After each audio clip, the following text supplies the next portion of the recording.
Pemirsa, dua yayasan perusahaan besar masuk dalam program organisasi penggerak Kementerian Pendidikan dan Kebudayaan. Keduanya lolos verifikasi dan bisa mendapatkan dana hibah hingga 20 miliar per tahun.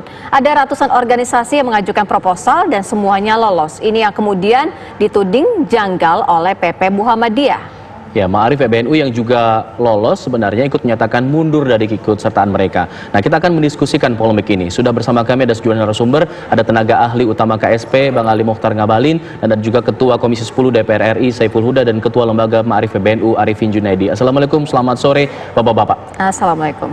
Selamat sore, Assalamualaikum Waalaikumsalam warahmatullahi wabarakatuh. Baik, saya akan ke Bang Ali dulu. Bang Ali, Ya, kita sejauh ini mencari statement dari pihak Kemendikbud, tapi belum ada yang memberikan keterangan mengenai hal ini. Mungkin Bang Ali bisa menjelaskan. Ada sejumlah kejanggalan yang ditudingkan oleh dua lembaga besar, bukan main-main, NU Muhammadiyah.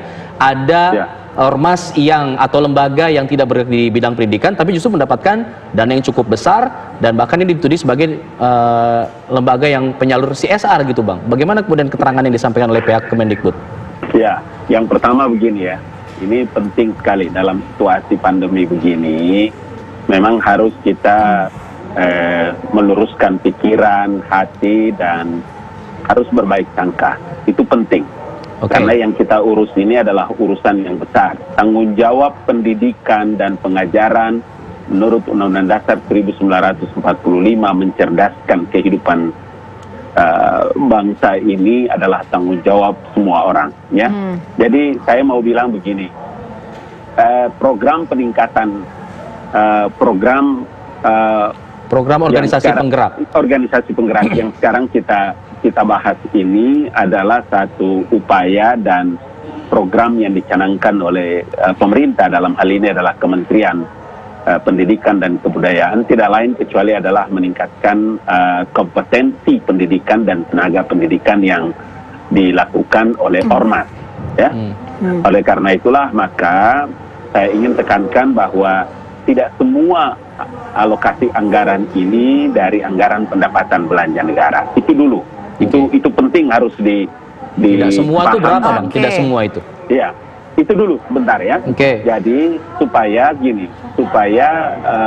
setiap kita itu harus bisa memposisikan masalah ini dengan baik, sehingga masyarakat yang mendengar, masyarakat yang mengikuti siaran di sore ini juga itu bisa tercerahkan. Kenapa begitu? Karena program organisasi penggerak ini terus dilakukan ya, evaluasi yang dilakukan secara independen, kemudian proses seleksi ormas penerima dana hibah POP ini juga dilakukan secara terbuka, independen, transparan.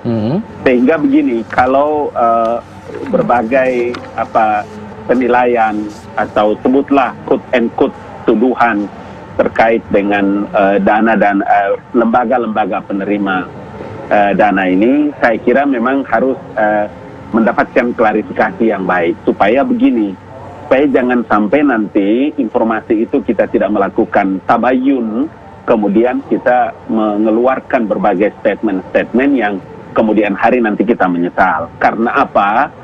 Karena apa yang dilakukan oleh Kementerian Pendidikan dan Kebudayaan ini ya, seperti umpama yang sekarang tersebar di seluruh media dan menjadi pembicaraan itu seperti Tanoto dan Sampurna. Jangan keliru loh, hati-hati. Jangan keliru bahwa untuk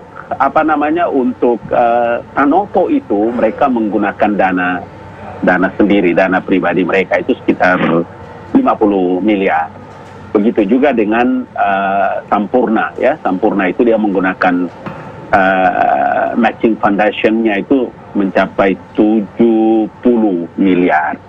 Dan kalau terkait dengan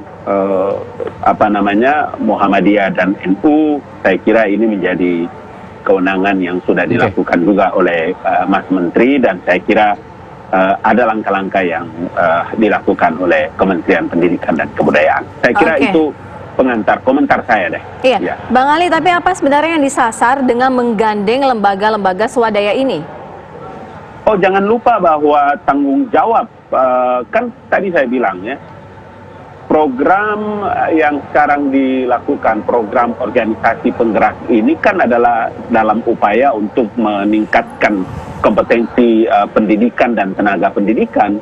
Jadi ormas-ormas, kemudian lembaga-lembaga yang secara konsentrasi menyelenggarakan pendidikan dan pengajaran itu sepanjang masuk dalam ketentuan-ketentuan yang diterbitkan, yang dilakukan oleh Kementerian Pendidikan dan Kebudayaan, kita punya tanggung jawab yang sama loh untuk meningkatkan program ini.